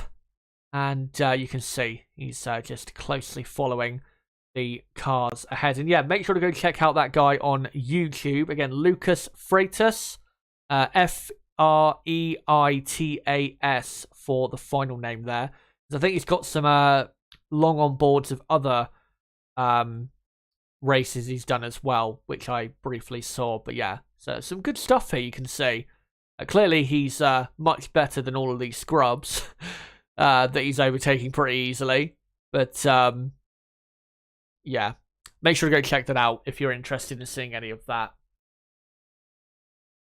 But I think, guys, I will now come on to the end of this stream. Thank you guys for coming along for this weekend preview. And again, reminder, I'll be live tomorrow at 6 p.m. UK time for the qualifying watch along. Firstly, with the hours build up to qualifying, then we'll be covering the session. And then for at least half an hour after the session, I will be reacting with you guys to qualifying itself. So make sure to join me tomorrow at 6 p.m. UK time for that. And yeah, if you're new to the channel, don't forget to subscribe for more content like this. And if you have not already, before you go, make sure to smash a like button on this stream. And also, don't forget to follow me on Twitter at ChazHD5 and join my Discord server, link below in the description for more content like this. But guys, until my qualifying watch along tomorrow at 6 p.m. UK time, it has been me, ChazHD. Goodbye.